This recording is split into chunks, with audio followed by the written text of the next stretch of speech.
Hey chummers, welcome back to another episode of Shadowrunnin on Empty, the place where you come to get your sixth world lore. We are doing something a little bit different this evening. We'll get to that in a second. I'm jumping ahead. Sorry. So easy mode, once again, your host, your lore connoisseur, bringing you that sixth world goodness.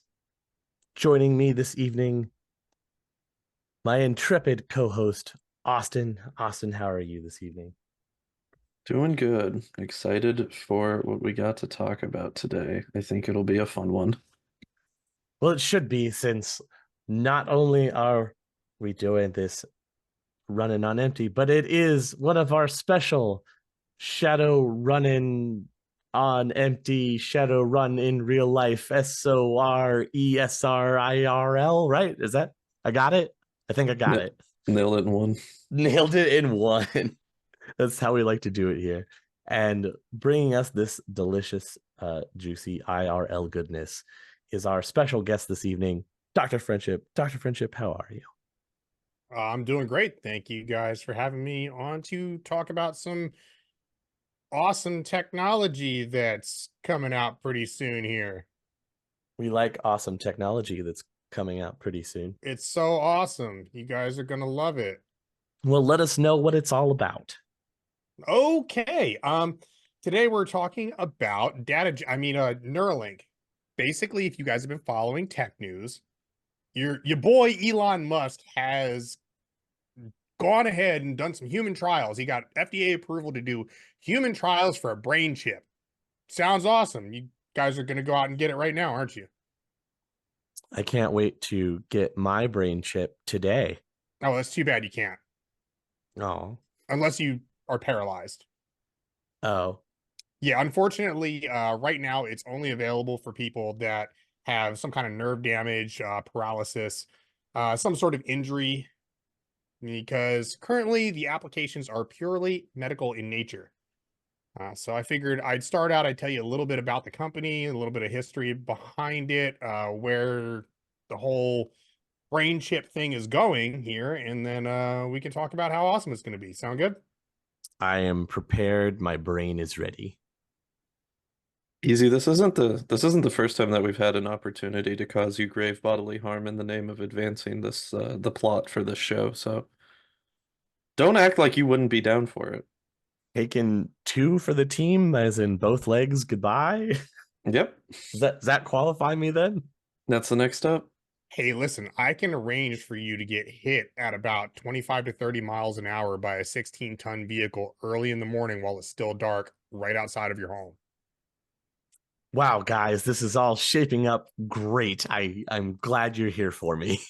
No downside, no notes. I'm just saying, you say the word, we'll make it work. He's going to be out there jogging in all black. I swear they couldn't see where I was going at all. But let's hear about this company and how they're not nefarious at all. Well, they're not nefarious. It's Elon Musk. Everybody trusts Elon Musk, right? I mean, the guy's totally not a real life James Bond villain or anything. All he needs is a cat. Oh my God. Oh, he should have brought a cat on Rogan or something. That would have been hilarious. All right. Anyway, let's talk about Neuralink. Neuralink, I'm reading off the wiki right now. So you guys are at home and you want to read along, pull up the Wikipedia Neuralink page. You can read with me. So Neuralink was founded in 2016 by Elon Musk and 7 scientists and engineers. So basically, he hired a bunch of people that were experts in like neuroscience, biochem, robotics, those kind of like fields, which makes sense because that's exactly what you're working with when you try to chip somebody's brain. So they announced that they were going to make devices to treat serious brain diseases back in 2017. That's when they like announced what their plan was, with the eventual goal of human enhancement, sometimes called transhumanism.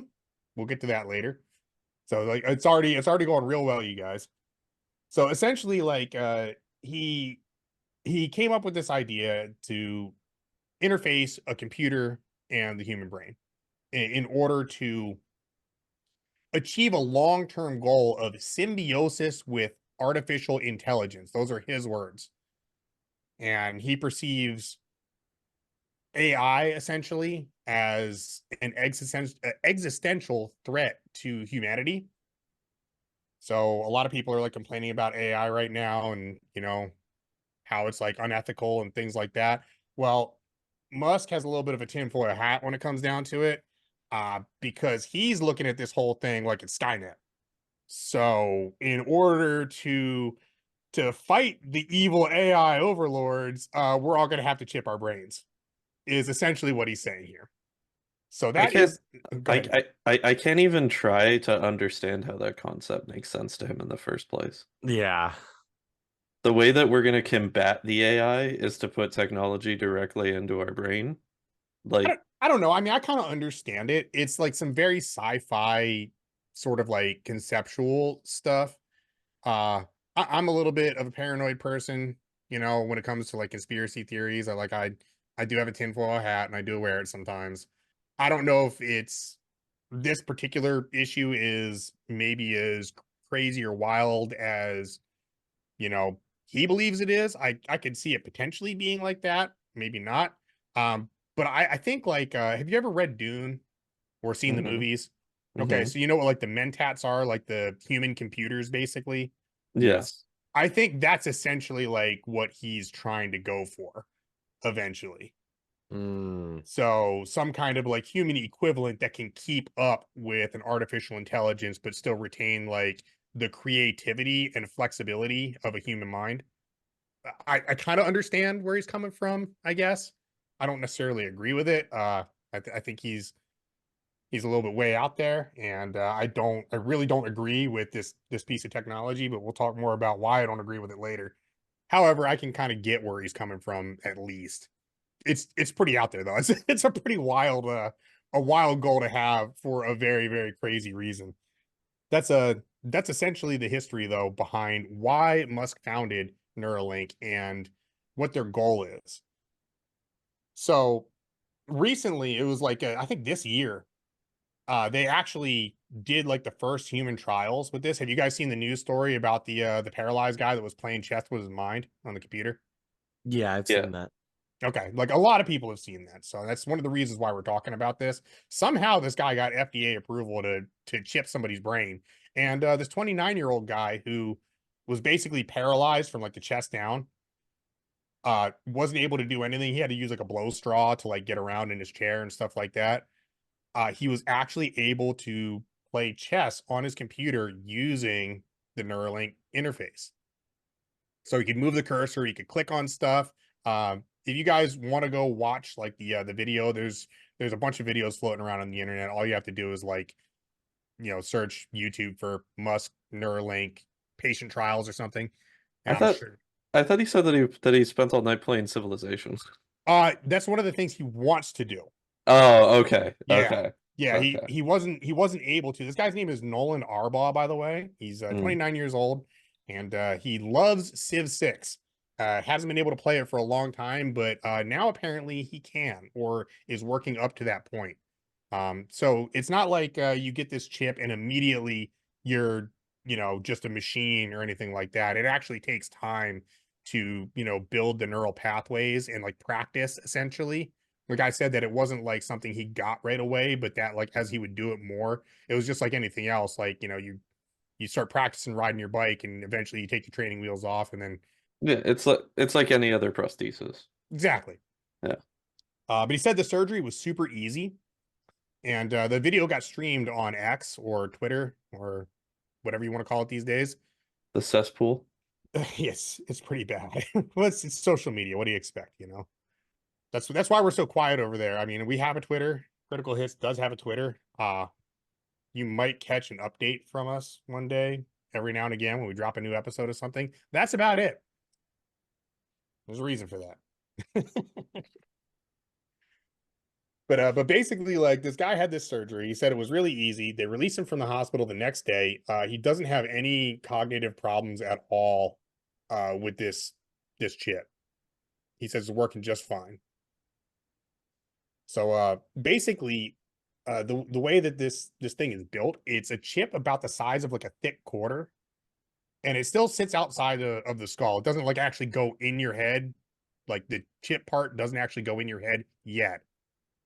And essentially, it will interface with your brain via a series of probes called composed of this stuff called polyamide. I don't even know what that is, but apparently is biocompatible. And then it has a very thin, like gold or platinum conductor in it. And they have to do this by robot because I guess no human hand can do it or something like that. So they're already using AI to do this. I don't know how that's supposed to work, but okay. So they're using some kind of like program or artificial intelligence or something to chip people's brains. All right. Once the electrodes and stuff are in place, and there's a bunch of them too. It's like a couple hundred or something, I think. And they're just like these little thin like tendrils that they send down in there. Once they finish this up, these like little electrodes, they interact with the neurons in your system, and it allows amplification and acquisition of the actual brain signal. So when you tell your body to do something, it recognizes that, it picks it up, and then like translate it as to what your brain is trying to do.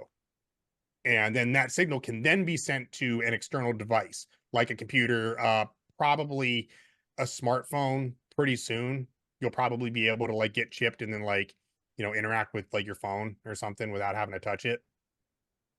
And I'm assuming that in the future the goal is to have things like wheelchairs, prosthetics, and then eventually even like vehicles like cars and planes and boats and stuff like that. Your pilot on your plane one day might not even like touch any of the controls and just do it all with their mind. So I don't know how you guys feel about like a plane piloted by some dude with a brain chip. I'm so excited for my Cybertruck. Are you getting one? No. I'm not gonna lie, I kind of want one. They look rad, dude. I mean, Nah, I'm good. I don't want the battery in my house. I've seen what a lithium fire can do, man. I've seen what a lithium fire can do. I don't want that underneath my bedroom. Basically, like this is not the first time that this type of surgery has been done. This is the first time we've had a philanthropist building one. But back in 2023, there was actually a Swiss guy who, I guess he was in like a bike accident. Like he slipped on some ice on his bike or something and got paralyzed. Dude was like 46 at the time. And for like the last 10 years, he's been like trying to learn how to walk again and hasn't been able to. But they actually managed to bridge the gap over his injury using one chip in his head and one chip like kind of like on his, I guess, on his spine near his waist. And pretty much what this does is the chip in his brain reads the guy's thoughts and wirelessly will send the signal down to the other chip, which then translates that into like electronic pulses that the body uses in order to tell his legs to move. Now he's not walking really well, but he is walking. So again, it's probably one of those things where like it's going to take a bunch of years for him to get better at it. He might not, but he can walk very poorly now. But that's a lot better than before where he wasn't able to walk at all. So this isn't the first time that, something like this has been done. But again, it's the first time that we've had, somebody like Elon Musk at the helm. Right now, it's only being promoted and tested for medical purposes. There's no, consumer, market yet. That's not the real purpose behind it, though. Like I said earlier, Musk stated that his true goal for Neuralink is to keep humanity able to compete with AI and kind of create a situation where, natural human beings, well, sort of natural human beings, are going to be able to keep up with, the exponential growth of artificial intelligence. It's not a very sexy idea or really even marketable. I mean, like, if you think about it, the concept that human beings are going to need themselves to get implanted with some crazy billionaire's brain chip in order to battle AI over the fate of the world sounds pretty fucking ridiculous. I mean, you guys have any thoughts on like that? Are you going to go out and like rush to get the brain chip? That depends on what my AI overlord lets me do. What about you, Austin? Are you going to jump at the chance to get chipped? Hell no. Absolutely not. It's me and Easy have talked about this when we did our discussions about uh the process of cyber augmentation as well, and it's like no. First off, this type of technology is something that will maybe have widespread and genuine market appeal like 60 years from now. This isn't like Neuralink's not going to launch within the next 5 years as a consumer grade product. There's no way because we still need to see what the long-term effects are to the first person that has gotten the implant. So like we're talking way down the line, and by the time that actually comes around, I'm good. I don't need that in my life. I mean, That's fine. I see the benefit for people that are like stuck in beds or wheelchairs, and it potentially gives them the Yeah, hope of absolutely. being able to like be functional and walk around like they remember doing. But like you said, that's years down the line. From a medical standpoint, 100% support the potential for what this could open up and allow people to redo. From a consumerist standpoint, just to have it, No. no, absolutely not. No. That's crazy. All right. Well, that Think of how actually expensive it would be too. we're actually going to get into the cost in a minute because Oh there's my I, God. I have I have a point. I don't even know what it costs right now. In fact, I don't even think it costs anything because right now it's still in, like FDA Experimental trials. trials. Yeah. So like you just sign up for it and then they do it to you. I think that's like the cost is all like on the researchers and the development, budget or whatever. Hmm. But like you said, Austin, you were talking about it's probably not gonna like I guess have any real consumer, pull for like 60 years. I don't think it's gonna take that long. And the reason I don't think it's gonna take that long is because they really only need to solve one problem that they have right now. So right now, it's basically data out, and that's the hurdle that they have. They can read the signals from the brain and then take those signals and send that to another part of the body or to another like an external device, but they don't have any data in. That I think is where it's going to jump from being something that's strictly like a medical use case to becoming a consumer product.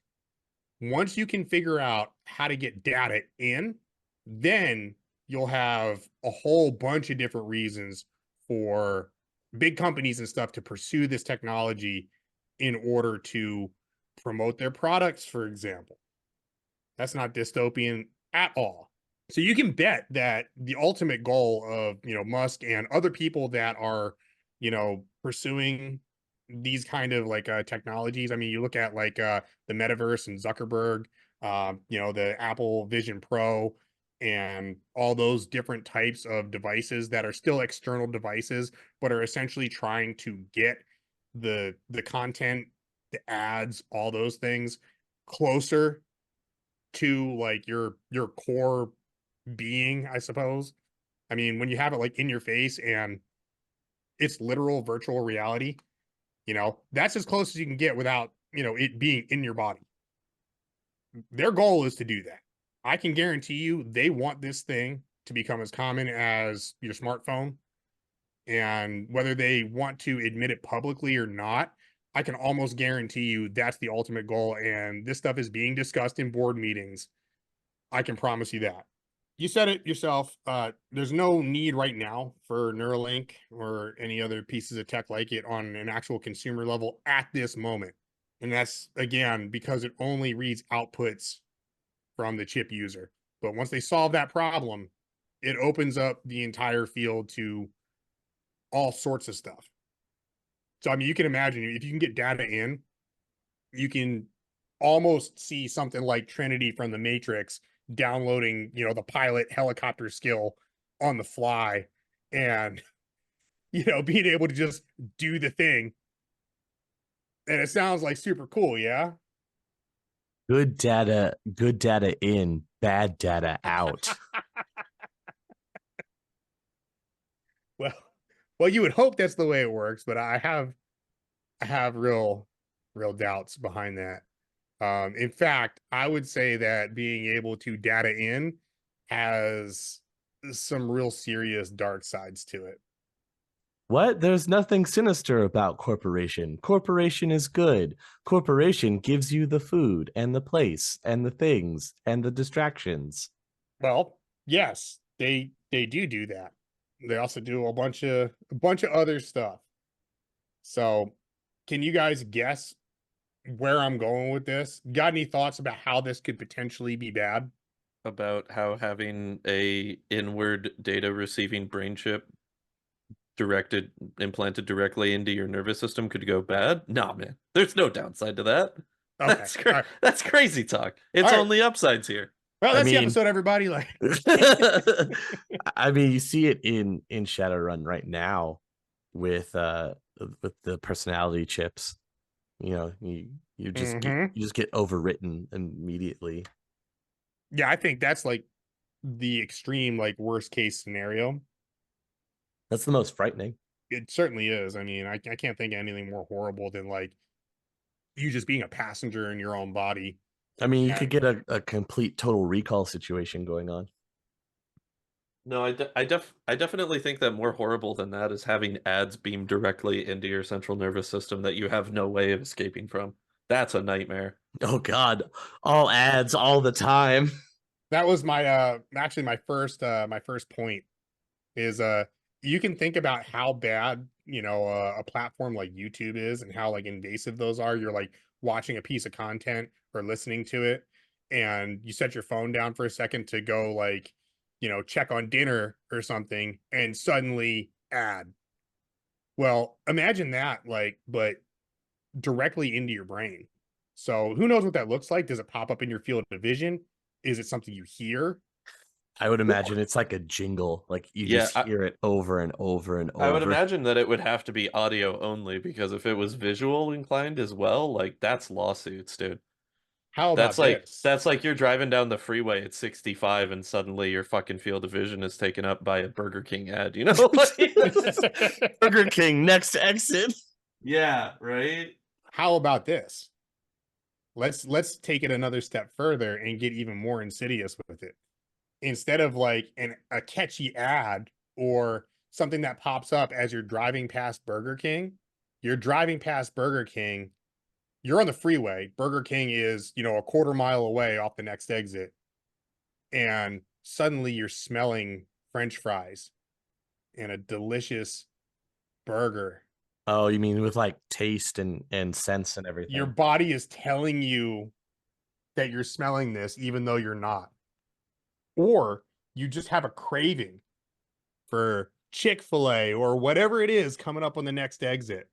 I don't think that the ads even need to be ads as we know them.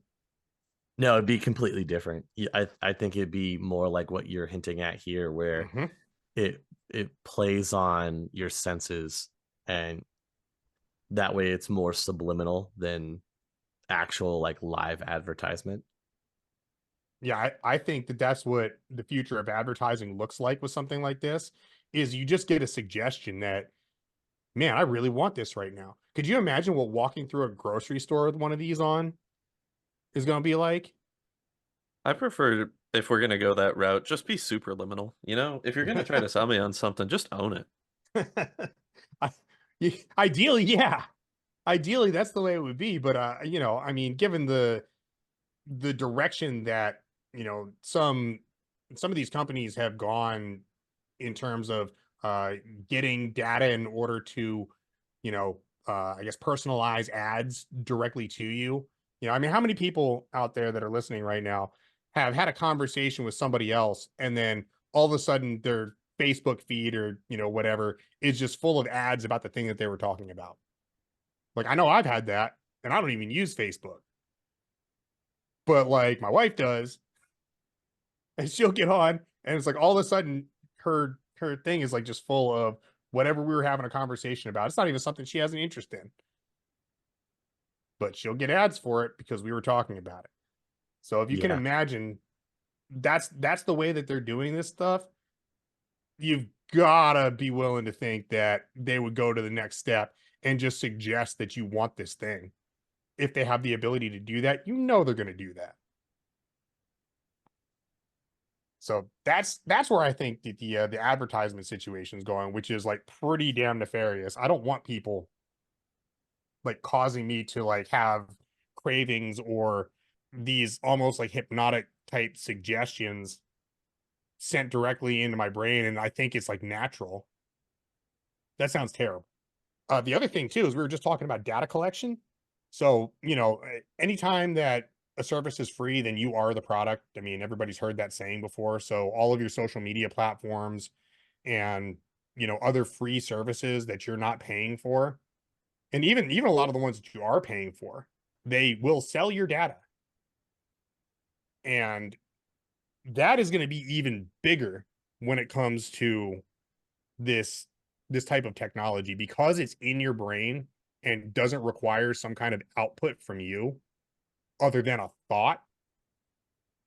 Your actual innermost thoughts will be able to be collected and sent off directly to advertisers, or even worse. Even worse, imagine you live in a place that has, you know, some kind of like dictatorship situation going on. Think about that for a second.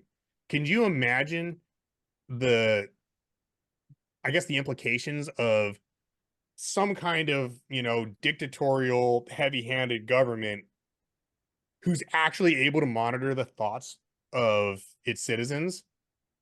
Dude, you don't even have to go to that extreme of a scenario, dude. Imagine China with Neuralink. Well, that's exactly what I'm talking about.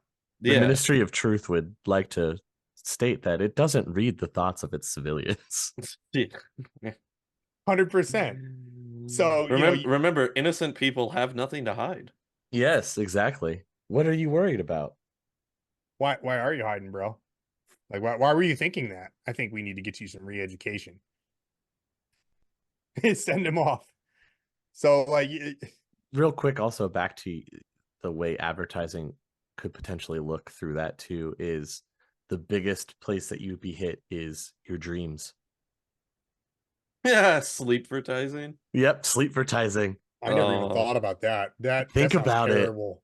it. Yeah. You have no control over the subconscious. You're having a dream, all of a sudden you've got an ad for Burger King just dancing right through your mind. Tonight's stream is brought to you by HelloFresh. Oh Use this coupon code at God. checkout to save 20%. Oh, tonight's dream is brought to you by Raid Shadow Legends. Shadow Legends, yes, dude. Give me my Raid Shadow Legends dream. I will gladly live in that reality. We're entering the arena this episode. Oh my god. You wake up and you just immediately got to use your lawnmower 5.0 right before you get into the shower.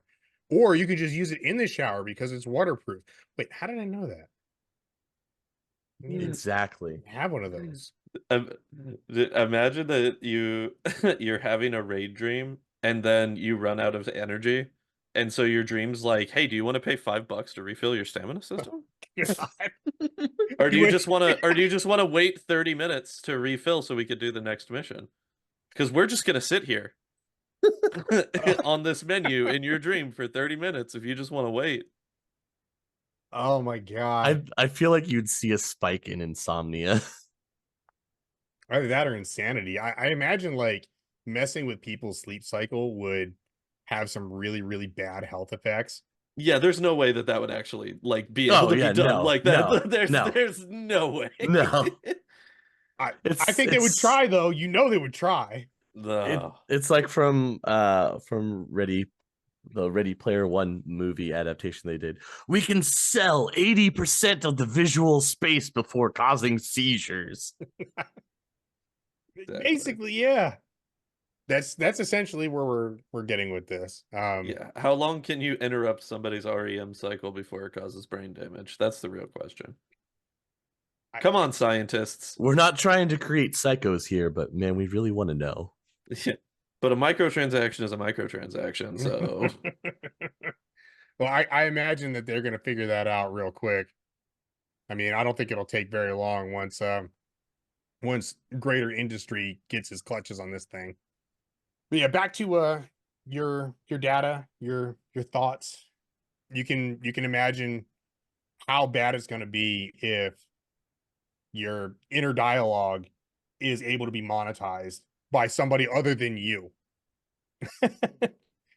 Think about that for a second. Like all the things that you like keep private, all the things that you like don't tell anybody, you know, all that stuff gets collected, collated, organized, and shipped off to something pretty terrible, whether it's a corporation or some kind of government watchdog agency, you know, and in places that are not as free as the United States.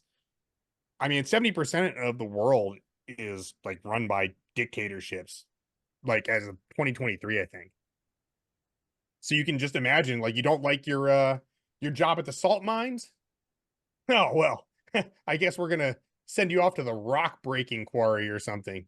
You know, let's make it even worse.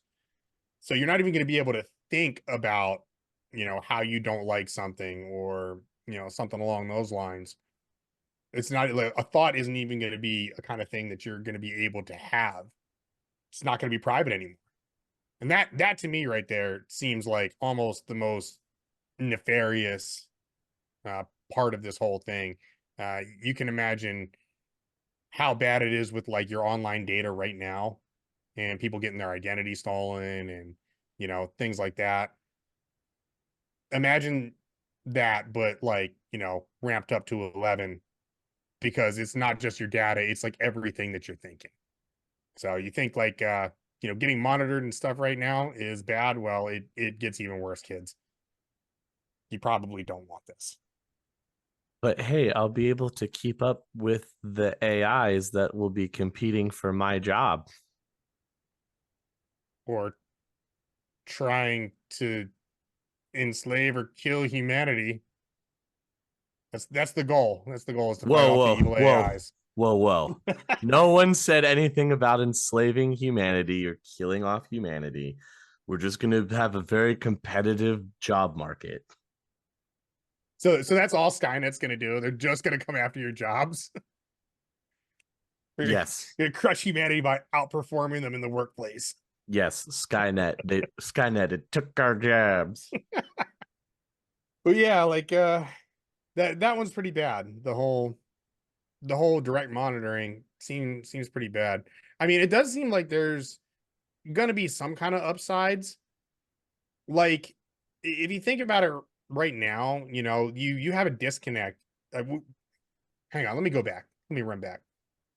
We've gone in my lifetime from, if you wanted to contact somebody and you weren't like talking to them directly, they had to be home and they had to hear the telephone. Then they had to go pick it up and they were connected by like a wire, essentially.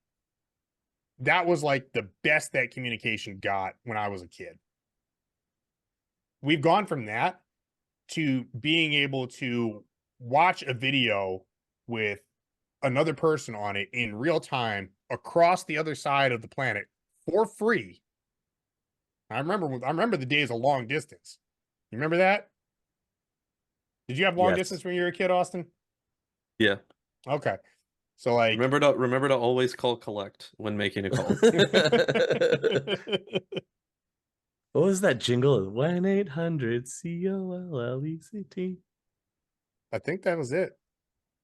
If it's not, then somebody send that to us. I And remember you know that, what? though. That just shows the power of fucking advertising. Yeah. Now imagine you had that pumped into your brain and you couldn't get rid of it because it was being directly sent into your brain. That jingle on a loop in your mind at all times. I think I'd just make more collect calls. Think of all the money that I was just losing out on. Saving so much money. Yeah, the savings. Well, communication is going to get crazy once this becomes kind of like the the standard for, you know, your your ability to communicate is going to go from, having to pick up your cell phone to you're pretty much just going to be able to express your thoughts to other people and then get their reply back in like milliseconds.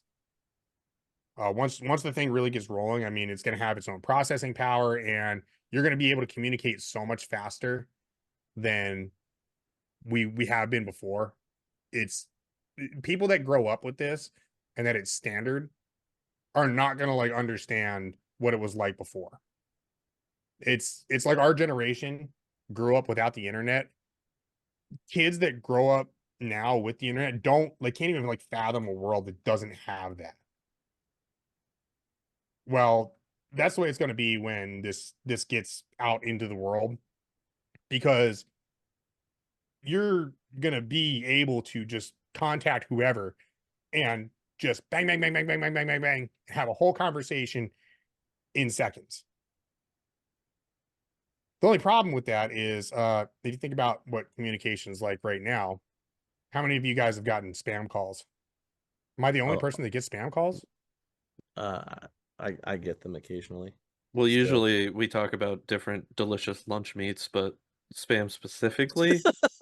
Hey, spam musubi is pretty awesome. It's like one of my favorite comfort foods. Okay.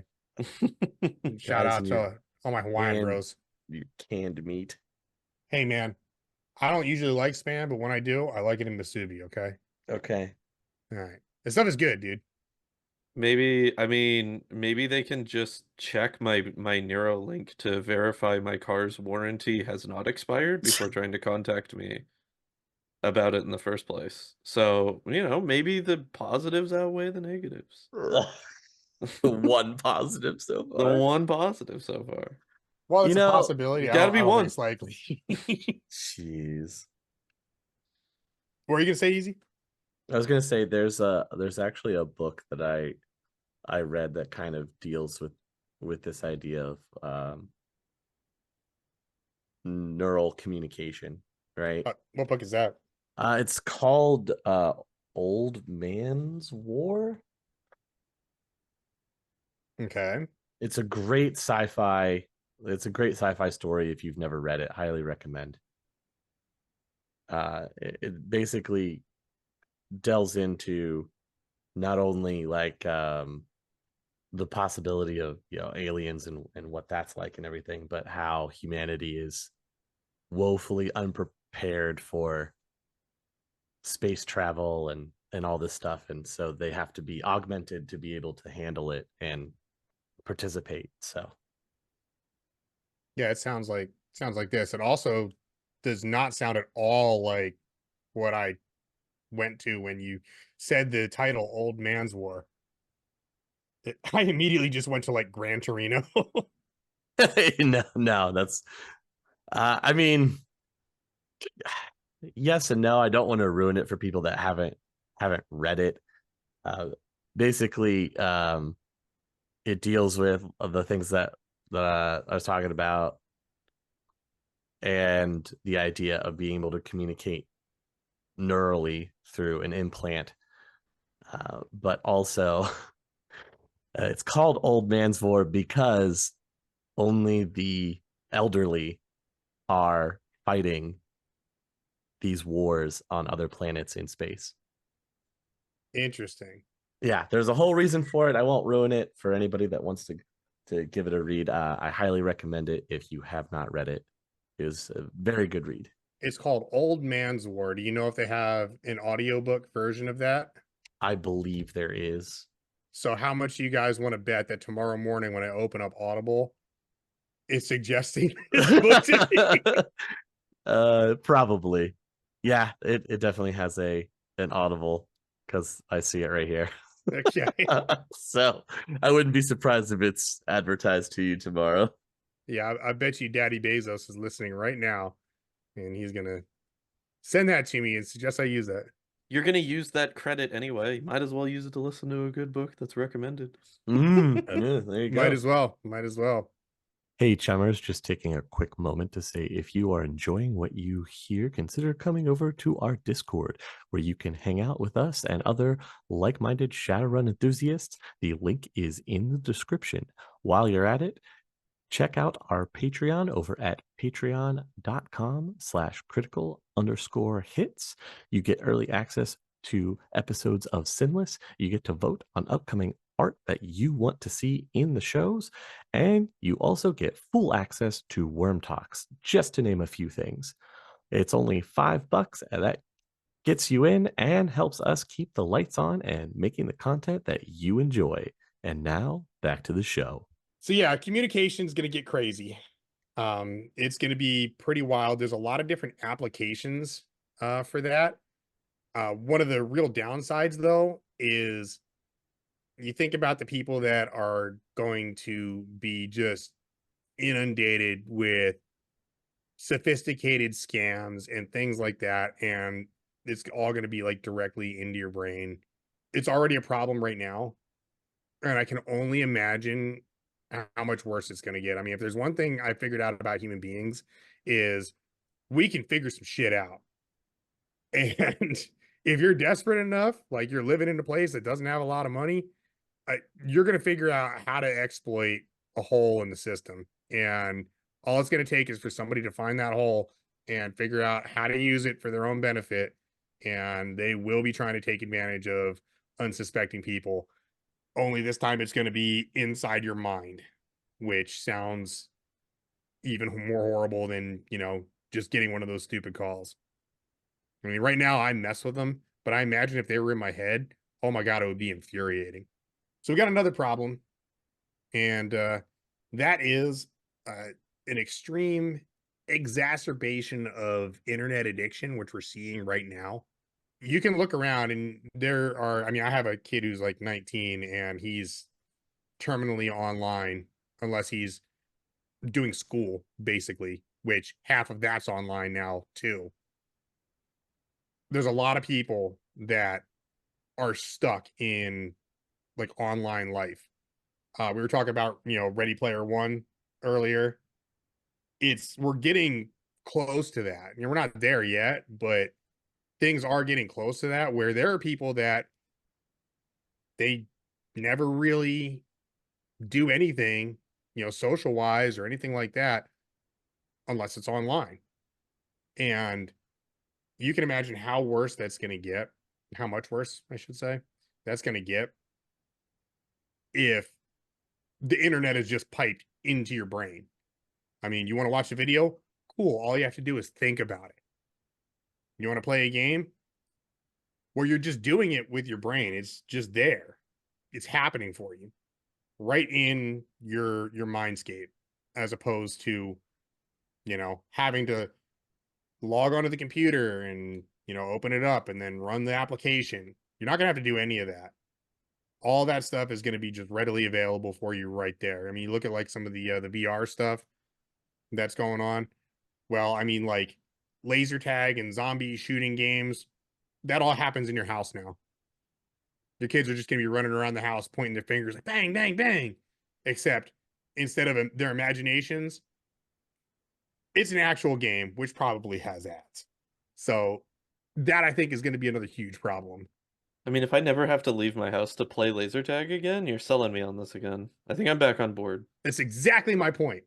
That's exactly my point. Austin doesn't even need to leave now. Why would you leave when you can just stay home? And then when you get the that craving for Burger King or whatever, you just Uber Eats that bad boy right to you. It'll be dropped off by drone, and then 5 minutes later you're eating when you're taking a break from slaying zombies in your house. This sounds great. Zero human interaction? What an introvert's dream. Basically, but there's going to be no more, I guess, like onus to actually go out and do something. Right now, there's some real, I guess, needs to go outside every once in a while, and there won't be that anymore. Regardless of whether or not we have like an actual biological need for things like sunlight, for example, or fresh air, it's not going to matter because you're going to have everything your brain thinks it needs right there. The proliferation of readily accessible entertainment and fast calories are going to make a lot of the problems that we have already, health wise, at least in this country anyway, a lot worse. I can't imagine that there's going to be any real safeguards on stuff like that because I don't think that anybody's thinking about these sorts of things except for maybe us. Certainly the people that, the Metas and, the Neuralinks and all the other like companies that are pursuing technology like this for this reason, they're thinking about it, but not for the same reason we are. They want to exploit that phenomenon, not stop it. They want to figure out how to use it to, to make more money and create good little consumers out of all of us.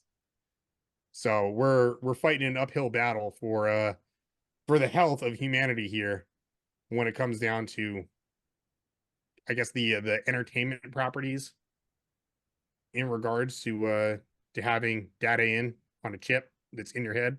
I mean, there's always going to be that portion to it, but to be fair, like a lot of that's also going to come down to personal preferences and personality taste anyway.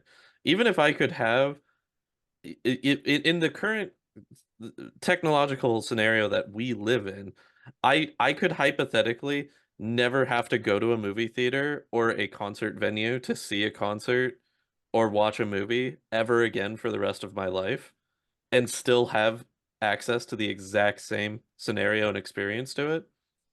But going out and doing those things and physically doing them is the reason that I do it. So I do think that you're always going to have that be situational. And on the flip side of that, you have people that have more introverted tendencies, and it might behoove them more to be able to have more interactions and develop their personalities and relationships in an online environment where they're more comfortable. So I think that that attachment into consumption and media is something that we're already currently facing, but I think that that just comes down to personal preference on management. Like if I had a brain chip and there's still a movie theater down the street from me, I'm gonna go watch Dune 2 in IMAX. I'm not gonna watch it on my Neuralink in my brain. It's not the same. While I agree with you on some of that, I think that there's also a portion of that that maybe you hadn't considered because I'm with you there. Like I want to go do stuff. One thing you have to think about though is you and I and Easy, we all come from a little bit of a different generation. I mean, you remember long distance. There are plenty of people that are alive today that are like long distance. What the hell is long distance? You mean roaming? It's a whole different kind of thing when you grow up with that. I mean, you look at like iPad kids where the iPad is like a babysitting tool. They're growing up like entirely online basically. And that's the other part that I think you maybe hadn't considered, or maybe you did. I don't know. I shouldn't put words in your mouth. But when you have that level of interactivity available online from a young age, I think it kind of like stifles your your growth and ability to be social not online.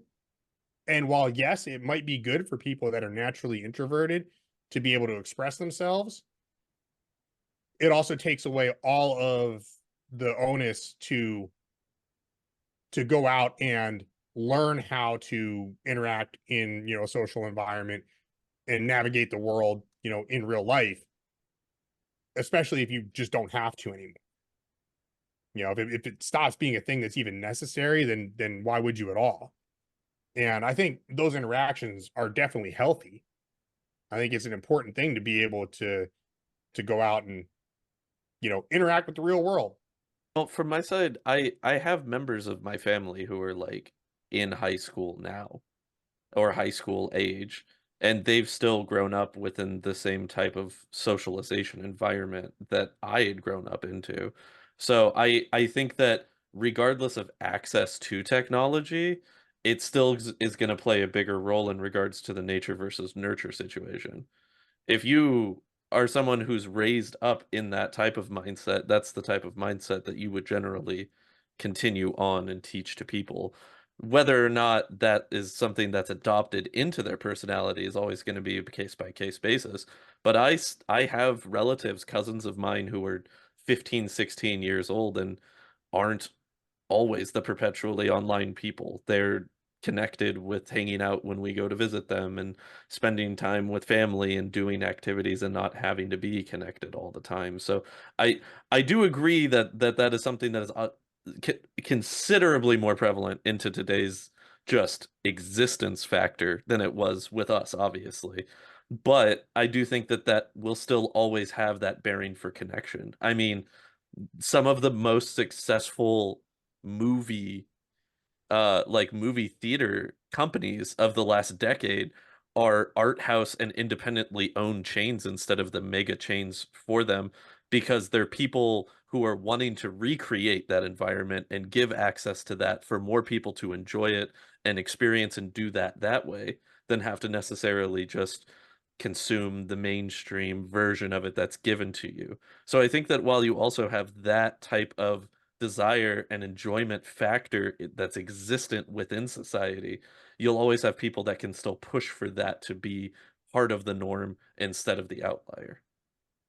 As we become more and more online and connected, and technology advances further and further from that.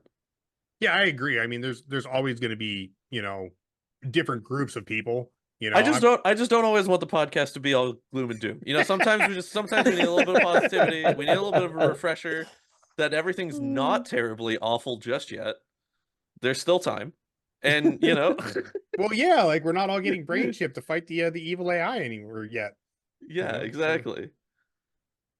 But I just wanted to put that out there as well, because I do think that, like, I feel like there's this notion that as technology becomes more abundant and available and integrated, that we're going to slowly more and more so devolve into Wall-E people. And while I don't think that that's entirely outside of the realm of possibility, I think that the amount of connectivity that we have now is going to be the same amount of connectivity that we would have going forward into the future. It's just the implementation of that technology is going to change. But like, like you said earlier, we're as connected to each other as we have ever possibly been in the history of our species. We Mhm. no longer have to rely on Bird for consistent message delivery over the course of weeks. Yeah, no, absolutely. Like I'm not saying that any of this connectivity or access to information or evolving methods of producing entertainment is necessarily a bad thing. I mean, I love the internet. I grew up on the internet. I think it's fucking awesome. But I also see the problems that it has. Yeah, There's definitely like a real for problem. I sure. mean, you look at like before the smartphone came out, nobody was checking their phones like, habitually, Yeah, but it's very common now. You'll be at dinner with three other people and everybody's on their phones and shit. You didn't see that 20 years ago, you know? yeah, And that's kind of like where I'm going with this thing. If you can just imagine, what that's like, and you can tell people are checked out because they're all looking at their phones.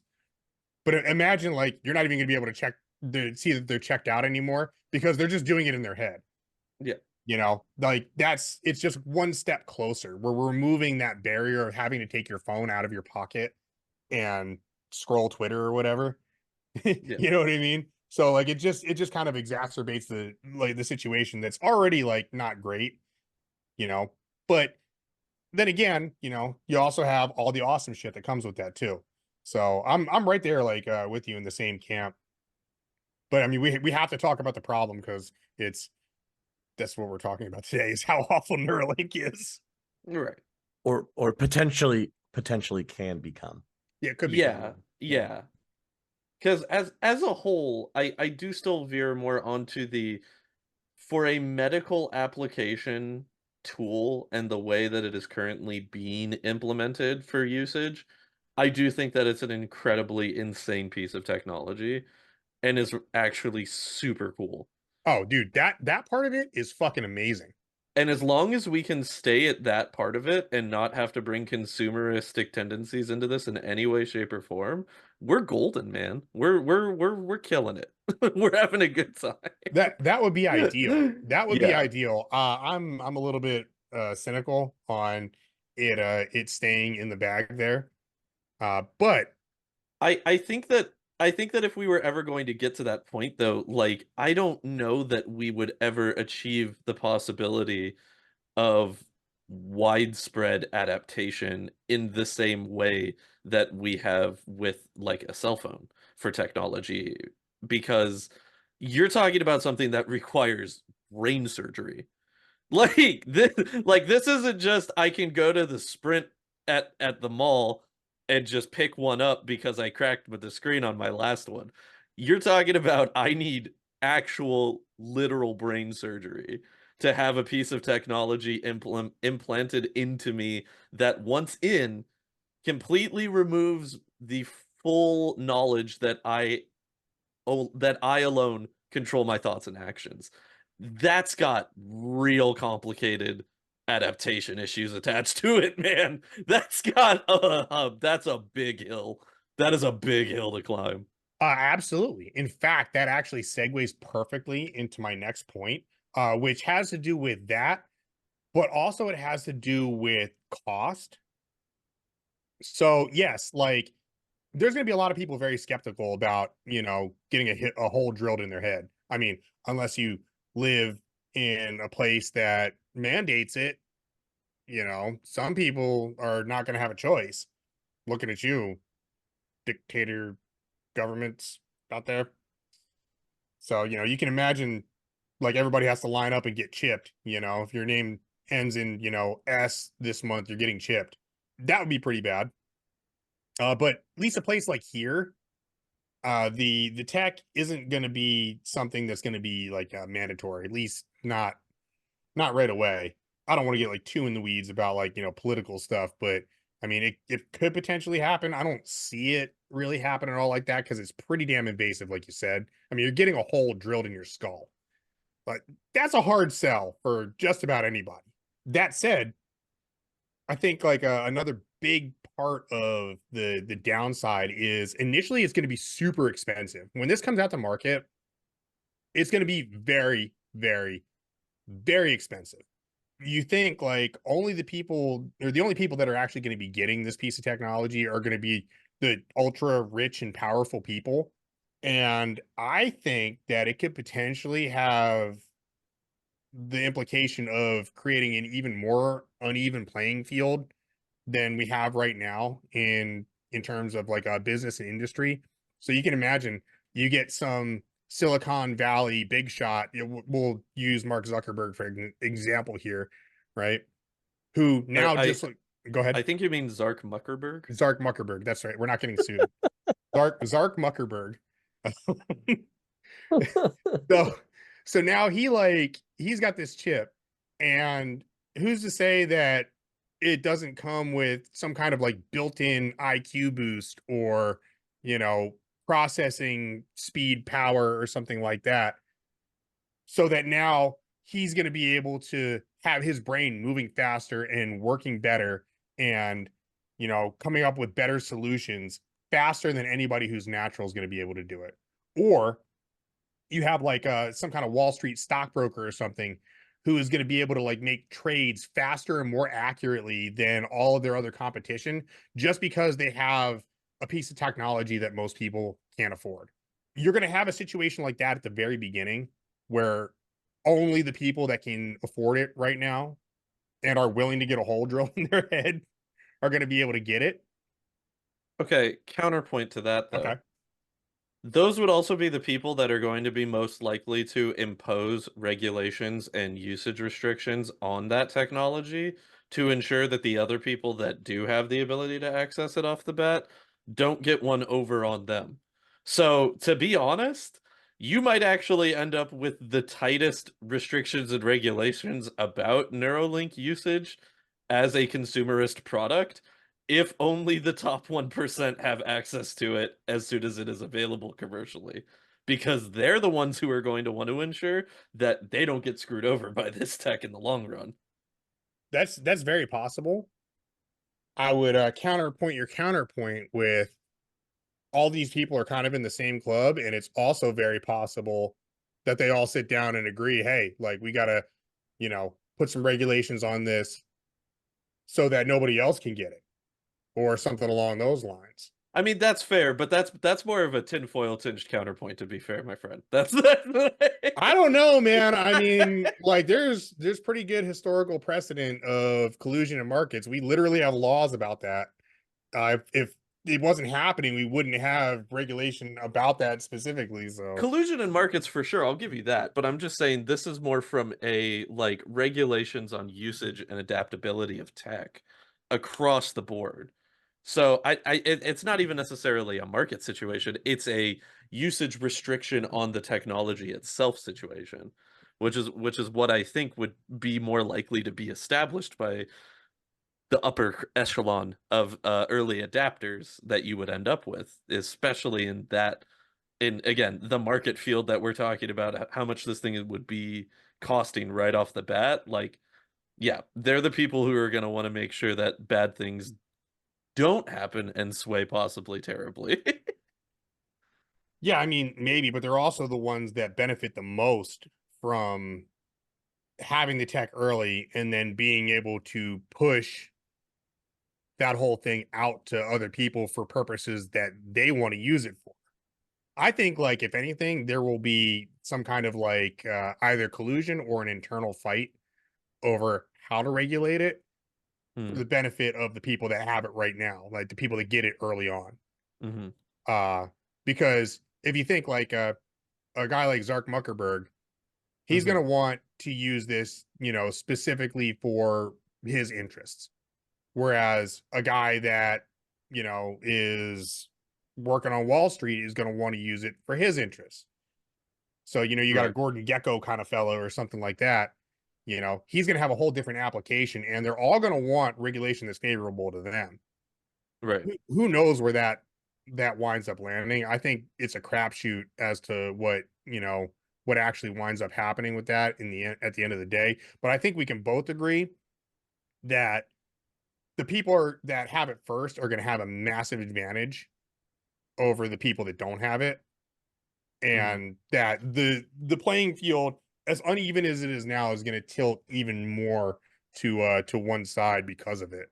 You're looking at a situation that even once the tech actually becomes like market ready and most people can get it, and if it does get to the point where it's as prolific as an iPhone, which once something like that happens and you almost need to have the chip in order to stay competitive in your industry, I can see a situation like that occurring where you just can't keep up with the competition that has it. Even then, those people who have it first, they're going to be like light years ahead of everybody else because they've had it for so much longer. And I'm sorry, but like having a Zark Muckerberg walking around with a faster and more effective brain than everyone else is fucking terrifying to me. I don't know if that scares you at all. I It's a mean, little frightening, I it it's guess. it's for sure a frightening concept, but I also like if we've already reached that point of the technological advancement into society and their control being that much more exerted anyway, it probably doesn't matter for us. Like at that point, we're just playing at the whims of what they want anyway. So We just got no shot, guys. It doesn't matter. Like just that's the unfortunate downside of that reality. But AI take me. yeah, exactly. Deus was right. Deus did nothing wrong. Oof. You think that's bad too. We're talking about data in and everything. Imagine once this thing becomes a little bit more advanced, and instead of just suggestions, well, we talked about it a little bit with the ads, replacement of your own thoughts directly for with information from some external source. So if you think like you see a lot of like tribalism and stuff like that on social media, you think that's bad now? Just wait until like your subscription to whatever comes with like a mood modifier or something like that, or just gives you the talking points right into your brain and just replaces, your entire thought right there. I mean, that's a little bit like wild, a little far out, but I don't think it's outside of the realm of possibility. Instead of having like your own thought that you know, generate, or you get information, then you formulate an opinion. Oh, that opinion is just given to you now. It's just taken direct from some other source that came up with it. That sounds to me like really bad. I don't know. Like I don't want somebody else doing the thinking for me. I like my brain. I like thinking for myself. And again, it sounds a little bit like hyperbolic, but I also have a little bit of a tinfoil hat, like I said at the beginning of the episode. So I'm a little skeptical that it doesn't get to that point eventually. I don't know. How do you guys feel about like that possibility? You think I'm just like I'm on one right now? Am I going a little too far there? I mean, with the application and the way it's starting right now, that's still a huge, huge leap to make it that far, you know? Yeah, it's a very big leap. I agree. I don't know. Maybe I'm just scared, guys. But So it may just be fear mongering it, uh it might be. right now. But like you said, if they do cross that bridge, I mean, it brings it into the realm of possibility. But right now, a bunch of it is just hypotheticals, and all it's doing is helping people that can't do the things that they were used to being able to do. So giving them like a second chance, which Yeah. is Yeah. uplifting and happy. But yes, there, of course, is always a dark side to the technology and the application and how it's used. Yeah, I agree. The upside is like is very good right now. I mean, hell, we know a guy that could really benefit from, a piece of Right. technology like this right now, Yeah. you know. Uh Hopefully it progresses far enough along that that may become an option. yeah, let's hope so. And so far it's it's all good stuff. So far, we're not seeing any of this bad stuff. We're only seeing good things. And the way that I think it's gonna go, not looking so hot, man. Not feeling it. So I got one other point that we haven't talked about yet that that I think is going to be like a giant problem, and we've actually already seen this previously with other bionics. Well, we're going to call them bionics because that's literally what the news story says.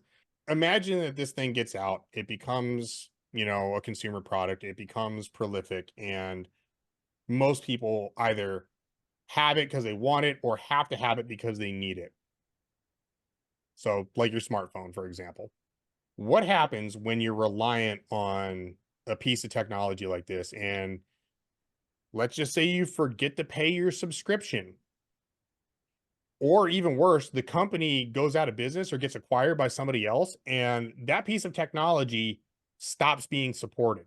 So all of a sudden, your brain chip that you've been relying on for 25 years doesn't get its update and goes offline, and you no longer have access to it. You still have it, it just doesn't work anymore. Can you imagine how bad that's going to be? Again, that would be a horrible kind of nightmare scenario, but we've talked about it before, or at least touched on it a little bit. With this type of technology, the way it's being released and everything and put out for the person, eventually it sounds like they want it to be completely connected to the person, not requiring any kind of motor update or anything. It's just able to read the brain waves like you want and give you the simulated motor function. Well, that would be cool if that was actually the case, but it's not. In fact, we have a story about somebody who got some retinal implants. So Barbara Campbell was walking through a New York City subway station during rush hour when her world abruptly went dark. For 4 years, Campbell had been using a high-tech implant in her left eye that gave her a crude kind of bionic vision, partially compensating for the genetic disease that had rendered her completely blind in her 30s. I remember exactly where I was. I was switching from the 6 train to the F train. Campbell tells the, what is IEEE Spectrum? I guess that's the news source here. I was about to go down the stairs, and all of a sudden I heard a little beep, beep, beep sound. And it wasn't her phone battery running out. It was her Argus 2 retinal implant system powering down. The patches of light she'd been able to see with the implant's help vanished. So this lady actually had her cyber eyes go out. And like the reason is because the scenario that I just talked about, where the company went out of business, or no, they didn't go out of business. They got acquired by somebody else and they stopped supporting the implant. That's exactly what happened to her. It sounds like it's way out, but even with the medical, the medical applications like we were talking about and it being a positive, that could literally be a thing that happens to you. You get this thing because, you know, you have some kind of like cognitive impairment or, you know, injury situation, and it's helping you use your arms and your legs again. And then all of a sudden, like that, it just goes. And you fall down or your arms stop working, you know, while you're driving or something. That's a legitimate possibility. And this lady was like at the subway. She was on the subway platform, about to go down a set of stairs, and her eyes stopped working. So this part isn't outside of the realm of possibility at all. This is a thing that has actually happened to somebody in real life, and that sounds pretty horrible to me. Guys, got any thoughts on that? Or Well, I mean, so that type of technology, that would obviously be a nightmare scenario, like in any circumstance. I think that part of that technology being implemented is just having to come up with some type of long-term scenario to ensure that that wouldn't happen. Like, I don't know if that would necessarily be like a renewable energy source power unit for whatever it is to ensure that you don't just have power failure for no reason, or like I would have to hope that that type of tech would also come with something that wouldn't require like a software update. Like imagine getting a cybernetic eye and then you're getting push notifications from GeForce because you need to update your drivers or your eye's just gonna go out. Like that's also just that's not good. There would definitely need to be some type of more like cut and dry implementation for that type of technology to I would imagine just try to reduce the risks of things like that occurring because that's not good for the company either. That's a terrible fucking PR disaster at that point. well, absolutely, but in this case, it didn't even matter. Because this lady actually found out secondhand that the company abandoned the technology entirely because they were going bankrupt. So it doesn't matter for them if it's a PR nightmare because they're bankrupt anyway. Yeah. So, Yeah. you know, like, I mean, what are you gonna do? Yeah. You know, I agree. Like, you'd think that there would be some kind of like safeguards in place, but this stuff is still pretty new. You go to Cyberpunk Chinatown and you get yourself a new pair of eyes. You got to find a Ripper dock immediately. There's got to be one near the subway station, right?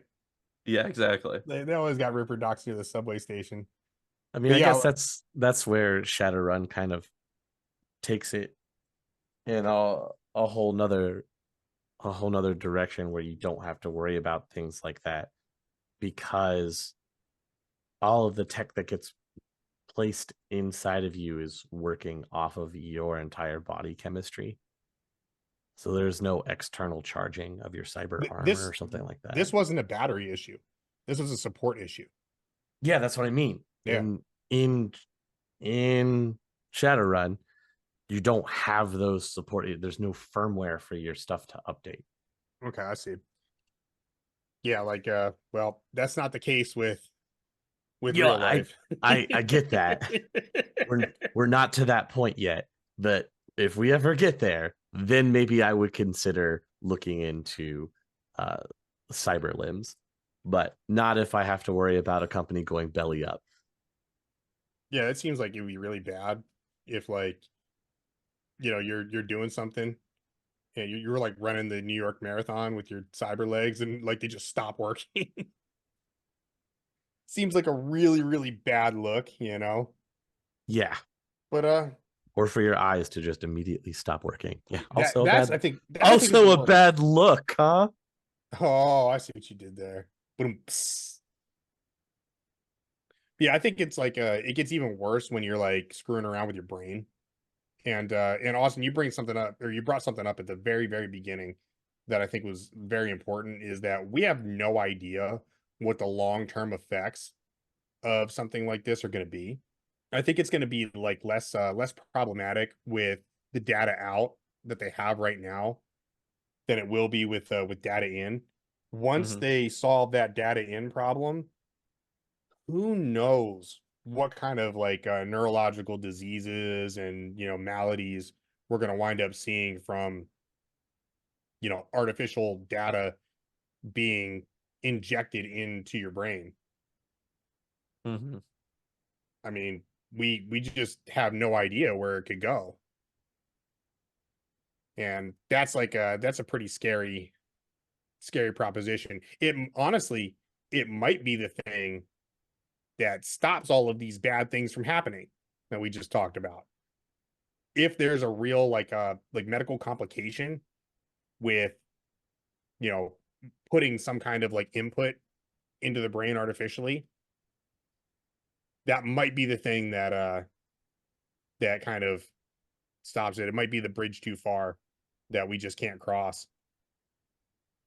So who knows? There might be hope, but if we don't get it, then the AI is going to take over anyway, and it won't matter. So that's what I got for you guys tonight. What do you guys think about the data? I mean, Neuralink. I mean, you are right. It is the predecessor to data jacks. Pretty much. You guys got any other thoughts, comments, concerns? It's awful, and no thank you. In its current state, yes. No, in any state. In its current state, it's pretty awesome. I think we solidly kind of all agree on that. I, for one, do not accept our technological overlord and reject its unwanted advances upon my fleshy persons. No, I mean, like we were saying, if this is something that could be put into just like actual medical implementation, or find some way of having beneficial implementation, then that is the best case scenario to come out of this. Agreed. But in terms of this type of technology ever being converted into some type of mass consumed type of advancement, no. That's just no. That sounds awful. So yeah, I did respectfully, I disagree. Yeah, I too am gonna pass on the brain chip. No thank you. I appreciate the offer, but I think I'm gonna sit this one out, guys. So you guys that are listening out there, what do you think about Neuralink? Are you gonna get a data jack when it becomes available? You're gonna be one of the first consumer adopters, assuming you can afford it. And are you excited about it? Are you scared by it? You think it's a good idea, a terrible idea? Tell us in the comments. If you're watching on YouTube, you can tell us in the response on Spotify. Interact with us. Let us know your thoughts on Neuralink and the future of data jack technology to combat our evil AI overlords that are currently going unchecked. And with that, you guys, we will catch you on the next one. The Topps Company Inc. has sole ownership of the names, logo, artwork, marks, photographs, sound, audio, video, and or any proprietary materials used in connection with the game Shadowrun. The Topps Company Inc. has granted permission to Critical Hits to use such names, logos, artwork, photographs, sound, audio, video, and or any proprietary materials for promotional and informational purposes on its website, but does not endorse and is not affiliated with Critical Hits in any official capacity whatsoever.